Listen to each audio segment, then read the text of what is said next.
Hello friends, welcome to my YouTube channel ignited mind classes. आज हम पढ़ने वाले हैं बहुत ही इम्पोर्टेंट टॉपिक के बारे में जिसका नाम है अमेंडमेंट्स ऑफ द कॉन्स्टिट्यूशन। कौन सा कॉन्स्टिट्यूशन? Indian constitution. ठीक है, तो चलिए पढ़ते हैं। देखो, जो भारत का संविधान है उसको अमेंड करना हो अगर सपोज करो तो ये एक टाइप का प्रोसेस बन जाता है। तो ये वो प्रोसेस है जिसमें चेंजेस होती हैं नेशन का जो फंडामेंटल लॉ है उसमें। ठीक है, जिसको हम सुप्रीम लॉ भी बोलते हैं क्योंकि यही supreme law of the land है भारत का संविधान।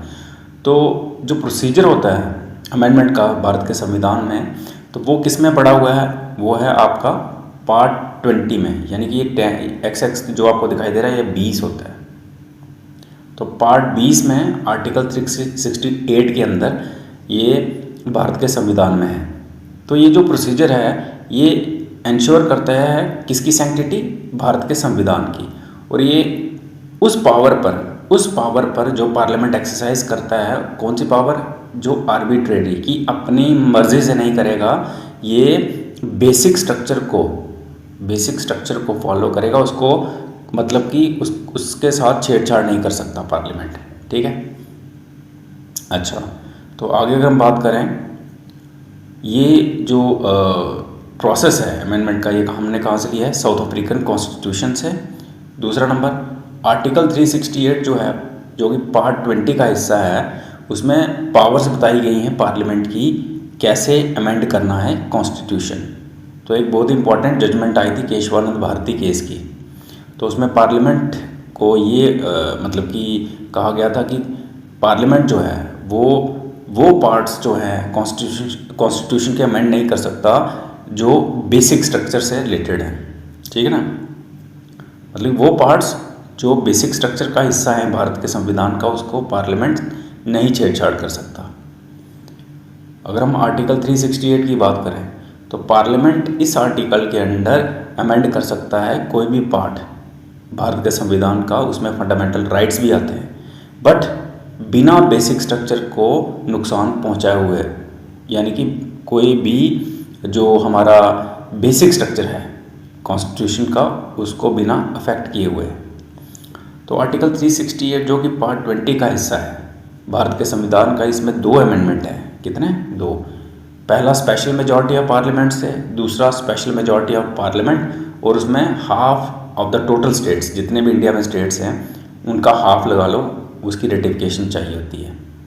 लिस्ट मेरे पास पड़ी है मेजर अमेंडमेंट्स की भारत के संविधान की। तो पहली उस लिस्ट में पहले नंबर पर आता है फर्स्ट अमेंडमेंट एक्ट 1951। तो देखिए यहाँ पर ये जो एक्ट है बताता है स्टेट को एम्पावर किया गया था स्पेशल प्रोविजंस बनाने के लिए। किसके लिए? सोशली और एजुकेशनली जो बैकवर्ड क्लासेस हैं उनकी एडवांसमेंट के लिए। ठीक है, 9 शेड्यूल भी ऐड किया गया। तो फर्दर उसमें जो एक्ट ऐड किए गए देख सकते हैं आप, यहाँ पे देखिए कौन कौन सा एक्ट है। 4th अमेंडमेंट एक्ट 1955, ठीक है, उसके बाद 17th amendment act, 29th amendment act, ये सारे ठीक है लैंड रिफॉर्म्स के रिलेटेड हैं। उसके बाद ये लास्ट 34th अमेंडमेंट एक्ट। ठीक है, अगर हम 2nd अमेंडमेंट एक्ट की बात करें जो कि 1952 में हुआ था, तो इसमें बताया गया था लोकसभा के रिलेटेड जो रीएडजस्टमेंट थी, यानी कि इसमें ये बताया गया कि एक मेंबर जो है वो रिप्रेजेंट कर सकता है 7.5 लाख लोगों को, यानी कि 7.5 लाख पीपल को एक एमपी लोकसभा का रिप्रेजेंट करेगा। तो ये था 2nd। 7th में क्या था?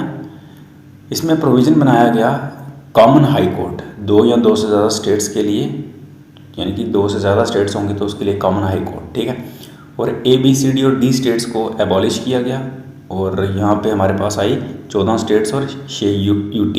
ठीक है, 6 UT और 14 स्टेट्स। ठीक है, 9th अमेंडमेंट एक्ट 1960 में आया। तो इसमें एडजस्टमेंट की गई इंडियन टेरिटरी की, क्योंकि एग्रीमेंट हुआ किसके साथ? पाकिस्तान के साथ 1958 में। इसको इंडो पाक एग्रीमेंट भी बोलते हैं। ठीक है, इंडियन टेरिटरी जो थी, बरी यूनियन जो थी, ये किसको दी गई? पाकिस्तान को। ठीक है, उसके बाद 10th अमेंडमेंट एक्ट, यहाँ पे दादरा और नगर हवेली ये इनकॉर्पोरेट की गई इंडियन यूनियन में। उसके बाद 12th अमेंडमेंट एक्ट 62, गोवा, दमन और दीव इनको इंडियन यूनियन में मतलब कि उसका हिस्सा बनाया गया है। क्योंकि ये भी सारी यूटी थी, तो इन सभी यूटी को इंडिया का हिस्सा बनाया गया। उसके बाद 13th अमेंडमेंट एक्ट, नागालैंड बना और इसका स्पेशल स्टेटस लगा दिया। कौन से आर्टिकल के अंडर? 371 है। उसके बाद आ गया हमारा 14th अमेंडमेंट एक्ट 62, पौंडीचेरी को इंडियन यूनियन में मिलाया गया। यूटी जो थी हिमाचल की, मणिपुर की, त्रिपुरा की, गोवा की, दमन एंड दीव और पुदुचेरी, इनको लेजिस्लेचर प्रोवाइड किया गया और काउंसिल ऑफ मिनिस्टर्स। ठीक है।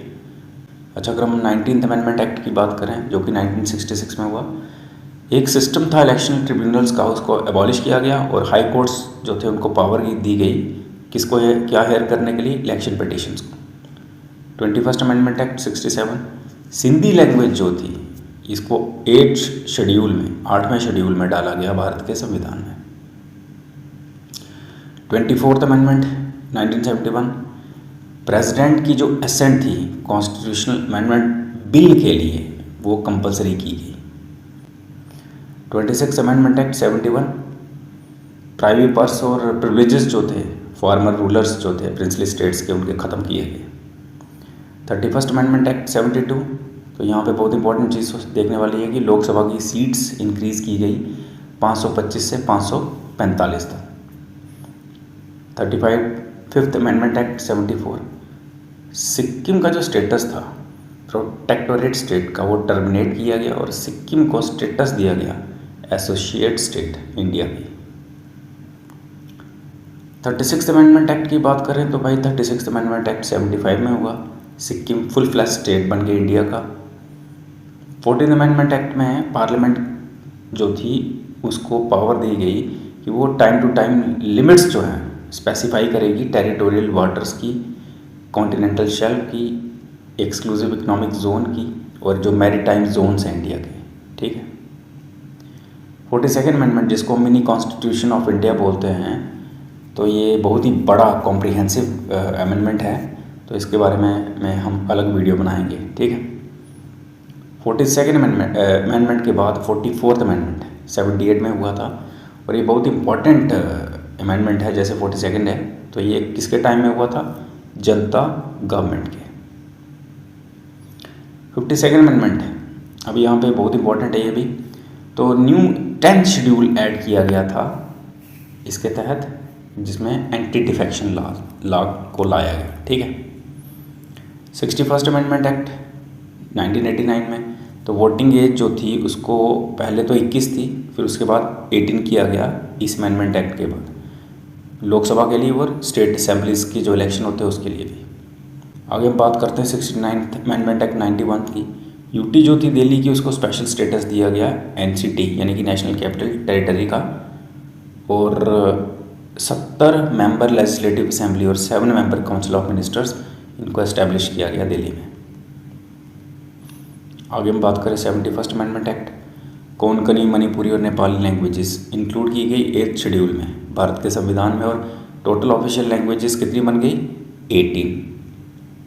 73rd अमेंडमेंट एक्ट लाया गया 1992 में, पंचायती राज इंस्टीट्यूशंस जो थे कॉन्स्टिट्यूशनल स्टेटस दिया गया उनको, और एक नया पार्ट 9 और 11th शेड्यूल ऐड किया गया भारत के संविधान के में, ताकि पंचायती राज इंस्टीट्यूशन को रिकॉग्निशन मिल सके और प्रोविजंस बनाए गए इनके लिए।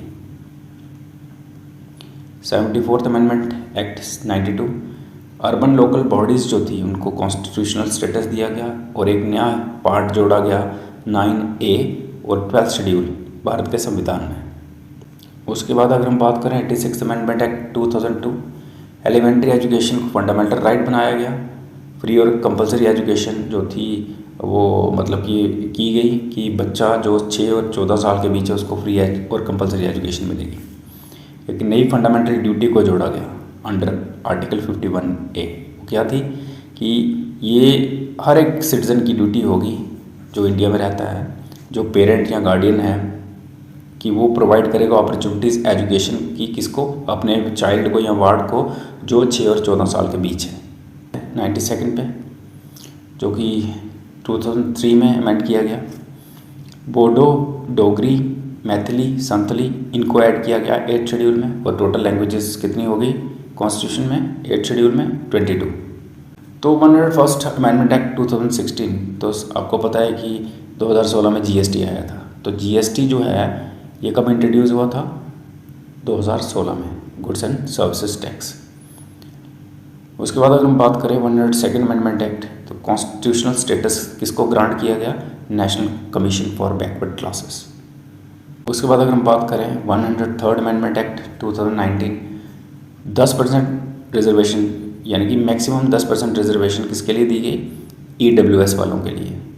ठीक है, किसकी? वो सिटीजन जो इकोनॉमिकली वीकर हैं, किसको छोड़ के, किसके अलावा? जो क्लासेस मेंशन की गई हैं क्लास 4 और 5, कौन से आर्टिकल में? 15 में। दैट इज़ क्लासेस जो उसके अलावा हैं, सोशल और educational backward classes of citizens, या फिर SC या ST के अलावा।